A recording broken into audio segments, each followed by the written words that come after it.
This is solving proportions, and it's going to look similar in that you'll have something over something equals something over something. The only difference now is instead of just numbers, you have expressions. So you'll have pluses and minuses in your numerator or denominator. And we just have to solve them. So the setup is the same in that you're still cross multiplying. Hello. So I'm going to do this. Cross multiply here, cross multiply here. Thank you, ma'am. But where you have to be careful is whenever there's an expression, so like this is b minus 8 or b plus 3, you have to put parentheses around it because you're going to distribute, okay? So if we cross multiply, it's going to be 4 times b minus 8. And then what would your other one be? 5 times b plus 3. So 5 parentheses b plus 3.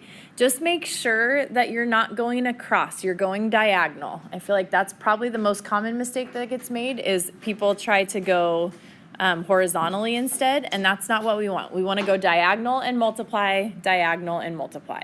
Okay? All right, so what you're going to do is once you have this set up, this is what we did at the beginning of chapter 2, right? It's just solving with variables on both sides. What do we do first? You're going to distribute. So we're going to take that 4 and multiply it by both of these things. So 4 times b. And then we're subtracting, and we do 4 times 8, which would be 32. Okay, so you have 4b minus 32 on the left. What do you get on the right? Damon. 5b plus 15. Perfect. You're going to take that 5 and multiply by b, so 5b. And then 5 times 3, so 15. Okay, so that's our new problem. What would you do next? And there is not a right answer here. There are wrong answers, but there's not one right answer because you could do multiple things next. It's just a matter of how you see it. Bella. Just subtract 4. Okay, so that's what I would do. Would anyone do something different? No. Add 32. You could add 32, okay? If you're going to add 32, eventually you're going to subtract the 5b then, which is going to give you a negative over there, which is fine. It's just adding one more step to your problem, but you can do that. So just know there's not one right answer, okay? There are other ways you could do it. So let's take away the 4b from both sides. So this is gone. Right now, I'm left with a negative 32 on top, or on the left. Don't forget about that negative, okay? We want that negative to stay. And then 4b, or 5b minus 4b is what? B. It's just b, right? It's 1b. If you want to put the 1 there for the sake of just seeing your subtraction, that's okay. But in the end, it should just be b. So b plus 15 is what we're left with over here. What's your last step? Subtract 15. You're going to take away the 15. So take away 15 on both sides. This is gone. And we are left with b equals, anyone know negative 32 minus 15? Negative 47. Negative 47. Okay. Any questions on that? All right. How about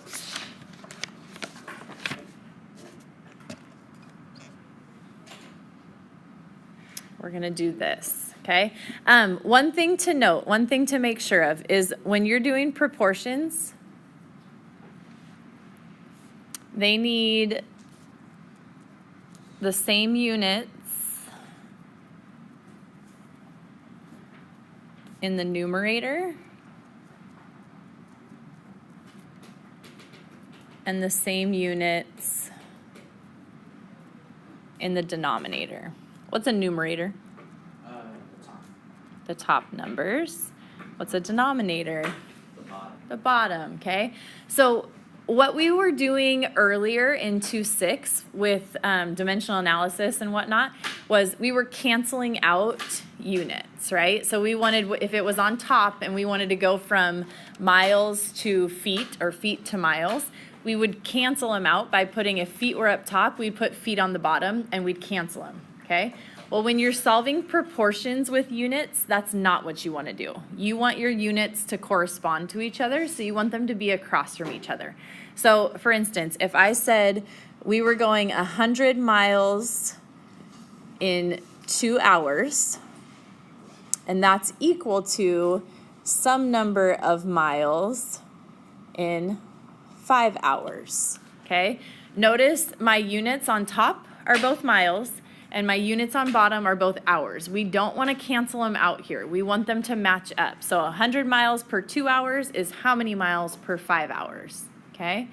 So it looks a little bit different. Notice the difference is this. There's an equal sign between these. So when you're setting them equal, you want your units apart, across from each other. When you're multiplying them, that's when we're going to cancel them out, okay?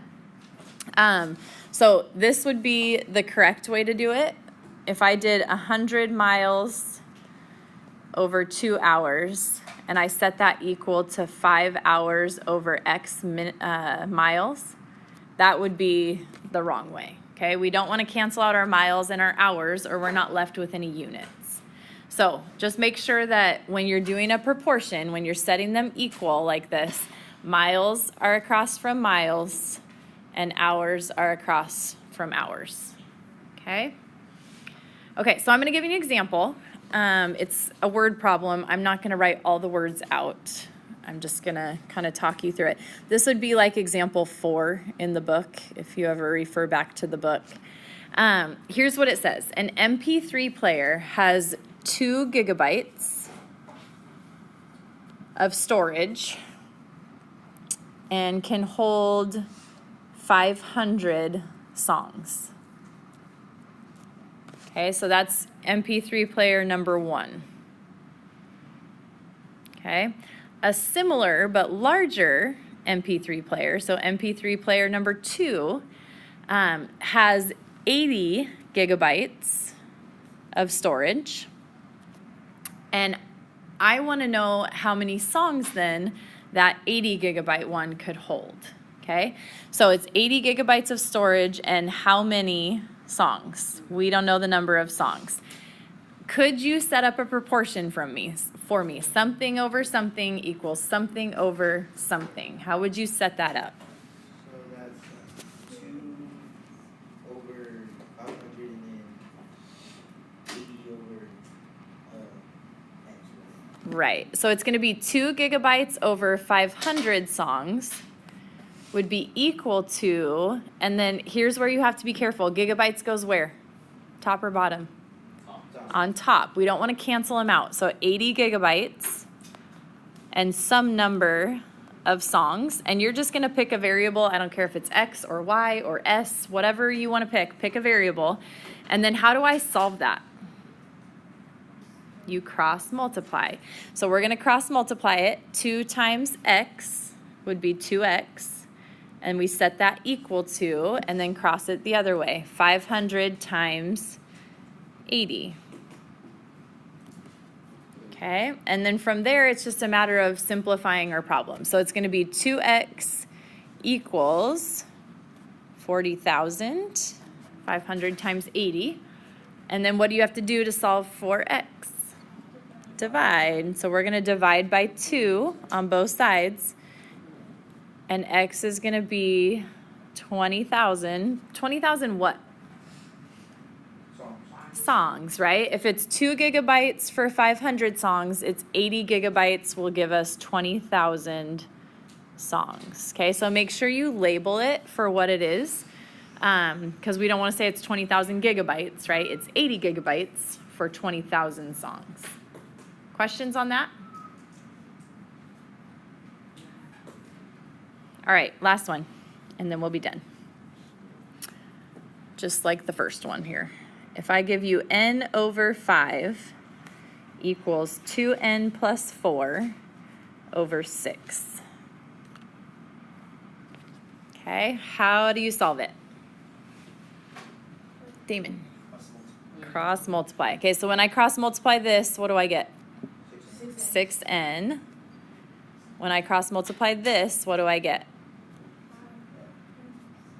5 parentheses 2n plus 4. Okay, don't forget the parentheses. And then what do those parentheses make us do? Distribute. So we're going to distribute this. We get 6n equals, what does this become? 10n. 5 times 2 is 10. Don't forget about the n. Plus what? 20. Plus 20. Dustin, I'm up here. What do you do next? And like I said, there's not a right answer. There are multiple right answers.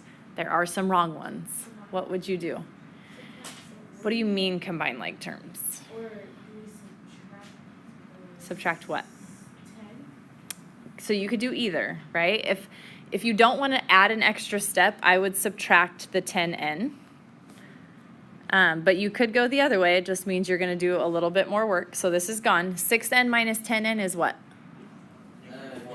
Negative 4n equals 20.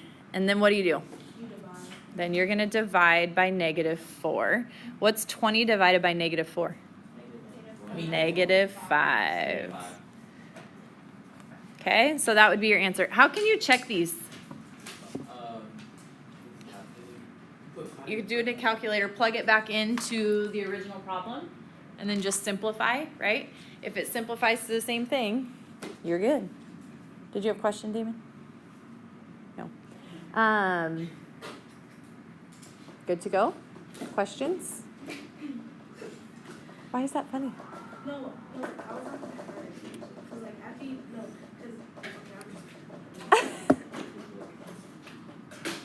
I like Goofy, so that's good.